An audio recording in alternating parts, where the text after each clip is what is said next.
Jeremiah 43 verse 1 to 44 verse 17. Through the Bible with J. Vernon McGee.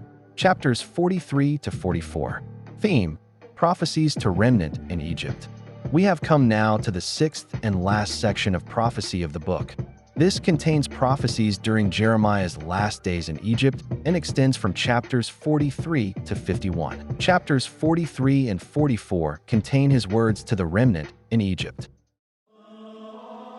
And it came to pass that when Jeremiah had made an end of speaking unto all the people all the words of the Lord their God, for which the Lord their God had sent him to them, even all these words, then spake Azariah the son of Hoshea, and Johanan the son of Kareah, and all the proud men, saying unto Jeremiah, Thou speakest falsely. The Lord our God hath not sent thee to say, Go not into Egypt to sojourn there. But Baruch the son of Neriah setteth thee on against us, for to deliver us into the hand of the Chaldeans, that they might put us to death, and carry us away captives into Babylon. Jeremiah 43 verses 1 to 3. These people go through the same routine again. They say that God hadn't really told Jeremiah to say that. The problem is that he is not saying what they want him to say. They had hoped he would tell them to go to Egypt. Instead, God tells them not to go into Egypt. But Johanan the son of Kareah and all the captains of the forces took all the remnant of Judah that were returned from all nations, whither they had been driven, to dwell in the land of Judah, even men and women and children and the king's daughters, and every person that Nebuzaradan the captain of the guard had left with Gedaliah the son of Ahikam the son of Shaphan, and Jeremiah the prophet, and Baruch the son of Neriah. So they came into the land of Egypt, for they obeyed not the voice of the Lord. Thus came they even to Taphans. Jeremiah 43 verses 5 to 7. Johanan and the captains forced the remnant into Egypt, including the prophet Jeremiah.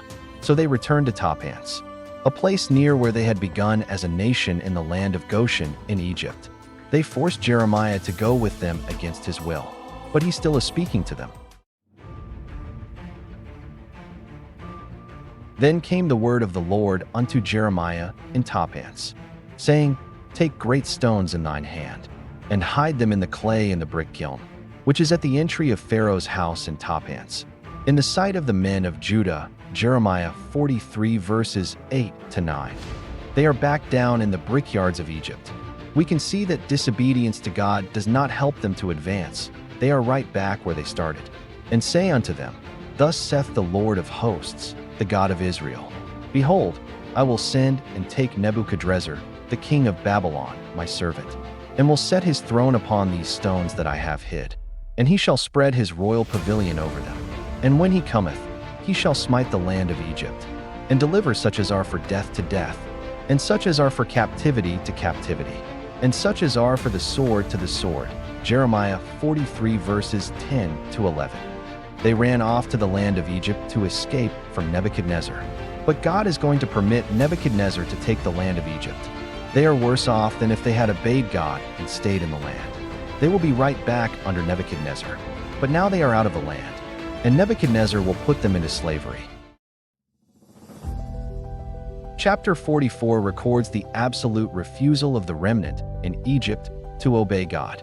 Again, God patiently explains that he is the one responsible for the invasion and desolation of Judah. Thus saith the Lord of hosts, the God of Israel, Ye have seen all the evil that I have brought upon Jerusalem, and upon all the cities of Judah. And, behold, this day they are a desolation, and no man dwelleth therein, because of their wickedness which they have committed to provoke me to anger, in that they went to burn incense, and to serve other gods, whom they knew not, neither they, ye, nor your fathers. Jeremiah 44 verses 2 to 3. Again, God gives the reason for his punishment. Therefore now thus saith the Lord, the God of hosts, the God of Israel, Wherefore commit ye this great evil against your souls, to cut off from you man and woman, child and suckling, out of Judah, to leave you none to remain, in that ye provoke me unto wrath with the works of your hands, burning incense unto other gods in the land of Egypt, whither ye be gone to dwell, that ye might cut yourselves off, and that ye might be a curse and a reproach among all the nations of the earth. Jeremiah 44 verses 7 to 8. What a revelation of God's love.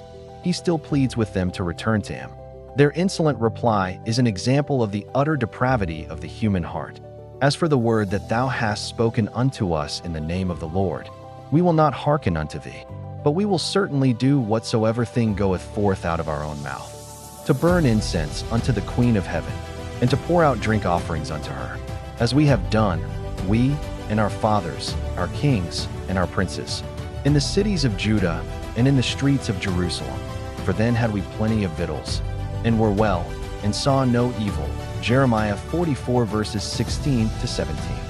There is nothing left for them now but judgment.